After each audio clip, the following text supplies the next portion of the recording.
July 21, from 2 Chronicles. Chapter 4. Solomon also made a bronze altar 30 feet long, 30 feet wide, and 15 feet high. Then he cast a great round basin, 15 feet across from rim to rim, called the sea. It was 7.5 feet deep and about 45 feet in circumference. It was encircled just below its rim by 2 rows of figures that resembled oxen. There were about 6 oxen per foot all the way around, and they were cast as part of the basin. The sea was placed on a base of 12 bronze oxen, all facing outward. 3 faced north, 3 faced west, 3 faced south, and 3 faced east, and the sea rested on them. The walls of the sea were about 3 inches thick, and its rim flared out like a cup and resembled a water lily blossom. It could hold about 16,500 gallons of water. He also made 10 smaller basins for washing the utensils for the burnt offerings. He set 5 on the south side and 5 on the north, but the priests washed themselves in the sea. He then cast 10 gold lampstands according to the specifications that had been given, and he put them in the temple. 5 were placed against the south wall, and 5 were placed against the north wall. He also built 10 tables and placed them in the temple, 5 along the south wall and 5 along the north wall. Then he molded 100 gold basins. He then built a courtyard for the priests and also the large outer courtyard. He made doors for the courtyard entrances and overlaid them with bronze. The great bronze basin called the sea was placed near the southeast corner of the temple. Huram-Abi also made the necessary wash basins, shovels, and bowls. So at last, Huram-Abi completed everything King Solomon had assigned him to make for the temple of God. The 2 pillars, the 2 bowl-shaped capitals on top of the pillars, the 2 networks of interwoven chains that decorated the capitals, the 400 pomegranates that hung from the chains on the capitals, 2 rows of pomegranates for each of the chain networks that decorated the capitals on top of the pillars, the water carts holding the basins, the sea and the 12 oxen under it, the ash buckets, the shovels, the meat hooks, and all the related articles. Huram-Abi made all these things of burnished bronze for the temple of the Lord, just as King Solomon had directed. The king had them cast in clay molds in the Jordan Valley between Succoth and Zarethan. Solomon used such great quantities of bronze that its weight could not be determined. Solomon also made all the furnishings for the temple of God, the gold altar, the tables for the bread of the presence, the lampstands and their lamps of solid gold to burn in front of the most holy place, as prescribed, the flower decorations, lamps and tongs, all of the purest gold, the lamp snuffers, bowls, dishes, and incense burners, all of solid gold, the doors for the entrances to the most holy place, and the main room of the temple, overlaid with gold. So Solomon finished all his work on the temple of the Lord. Then he brought all the gifts his father David had dedicated, the silver, the gold, and the various articles, and he stored them in the treasuries of the temple of God. The ark brought to the temple. Solomon then summoned to Jerusalem the elders of Israel and all the heads of tribes, the leaders of the ancestral families of Israel. They were to bring the ark of the Lord's covenant to the temple from its location in the city of David, also known as Zion. So all the men of Israel assembled before the king at the annual festival of shelters, which is held in early autumn. When all the elders of Israel arrived, the Levites picked up the ark. The priests and Levites brought up the ark along with the special tent and all the sacred items that had been in it. There, before the ark, King Solomon and the entire community of Israel sacrificed so many sheep, goats, and cattle that no one could keep count. Then the priests carried the ark of the Lord's covenant into the inner sanctuary of the temple, the most holy place, and placed it beneath the wings of the cherubim. The cherubim spread their wings over the ark, forming a canopy over the ark and its carrying poles. These poles were so long that their ends could be seen from the temple's main room, the holy place, but not from the outside. They are still there to this day. Nothing was in the ark except the 2 stone tablets that Moses had placed in it at Mount Sinai, where the Lord made a covenant with the people of Israel when they left Egypt. Then the priests left the holy place. All the priests who were present had purified themselves, whether or not they were on duty that day. And the Levites, who were musicians, Asaph, Heman, Jeduthun, and all their sons and brothers, were dressed in fine linen robes and stood at the east side of the altar, playing cymbals, lyres, and harps. They were joined by 120 priests who were playing trumpets. The trumpeters and singers performed together in unison to praise and give thanks to the Lord. Accompanied by trumpets, cymbals, and other instruments, they raised their voices and praised the Lord with these words, "He is good. His faithful love endures forever." At that moment, a thick cloud filled the temple of the Lord. The priests could not continue their service because of the cloud, for the glorious presence of the Lord filled the temple of God.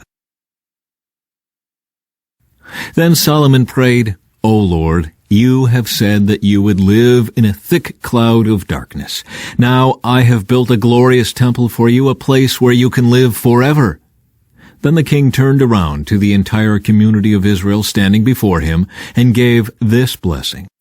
"Praise the Lord, the God of Israel, who has kept the promise he made to my father David. For he told my father, from the day I brought my people out of the land of Egypt, I have never chosen a city among any of the tribes of Israel as the place where a temple should be built to honor my name. Nor have I chosen a king to lead my people Israel. But now I have chosen Jerusalem as the place for my name to be honored, and I have chosen David to be king over my people Israel." Then Solomon said, "My father David wanted to build this temple to honor the name of the Lord, the God of Israel. But the Lord told him, 'You wanted to build the temple to honor my name. Your intention is good, but you are not the one to do it. One of your own sons will build the temple to honor me.' And now the Lord has fulfilled the promise he made, for I have become king in my father's place, and now I sit on the throne of Israel, just as the Lord promised. I have built this temple to honor the name of the Lord, the God of Israel. There I have placed the ark, which contains the covenant that the Lord made with the people of Israel." From Romans, chapter 7. Now, dear brothers and sisters, you who are familiar with the law, don't you know that the law applies only while a person is living? For example, when a woman marries, the law binds her to her husband as long as he is alive. But if he dies, the laws of marriage no longer apply to her. So while her husband is alive, she would be committing adultery if she married another man. But if her husband dies, she is free from that law and does not commit adultery when she remarries. So, my dear brothers and sisters, this is the point. You died to the power of the law when you died with Christ, and now you are united with the one who was raised from the dead. As a result, we can produce a harvest of good deeds for God. When we were controlled by our old nature, sinful desires were at work within us, and the law aroused these evil desires that produced a harvest of sinful deeds, resulting in death. But now we have been released from the law, for we died to it and are no longer captive to its power. Now we can serve God, not in the old way of obeying the letter of the law, but in the new way of living in the Spirit. God's law reveals our sin. Well then, am I suggesting that the law of God is sinful? Of course not. In fact, it was the law that showed me my sin. I would never have known that coveting is wrong if the law had not said, "You must not covet." But sin used this command to arouse all kinds of covetous desires within me. If there were no law, sin would not have that power. At one time, I lived without understanding the law. But when I learned the command not to covet, for instance, the power of sin came to life, and I died. So I discovered that the law's commands, which were supposed to bring life, brought spiritual death instead. Sin took advantage of those commands and deceived me. It used the commands to kill me.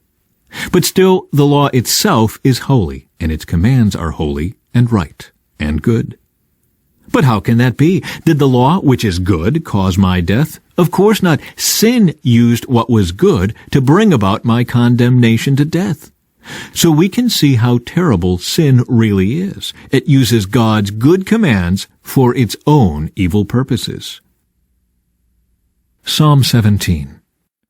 O Lord, hear my plea for justice. Listen to my cry for help. Pay attention to my prayer, for it comes from honest lips. Declare me innocent, for you see those who do right.